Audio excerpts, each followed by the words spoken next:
Mislim da je to naša Rakovska, kad već pričamo o tome, jedna možda čak i mana. Sklona zavarati samu sebe da mogu više ponijeti nego što mogu. Tim je riječima u intervjuu tjedna Mirne Beren poznata pjevačica dala naslutiti da u njezinu braku s 5 godina mlađim poduzetnikom Bernardom Krasnićem postoje problemi. Suptilnim je i odmjerenim izjavama najavljivala kraj. Da li brak kao institucija vrijedi? Da, za mene vrijedi.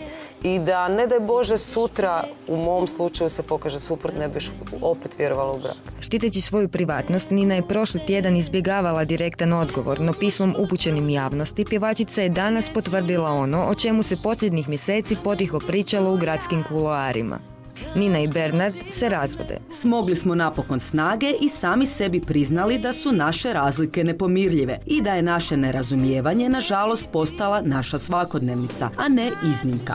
Iskreno govori da je razvod doživjela kao osobni poraz, te da trenutačno prolazi kroz teško razdoblje. Za kraj našeg braka nisu krive treće osobe. Nije bilo teških riječi niti svađa. Mi smo samo dvoje ljudi koji su se emotivno udaljili. Žao mi je što je ovom braku došao kraj, jer smo oboje čvrsto vjerovali u njega.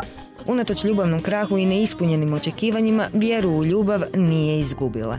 I opet bi se udala, to sam mi htjela reći. Bravo. Vjerujem da bi, ako bi upoznala nekakvu osobu s kojom bi poželjela ostariti,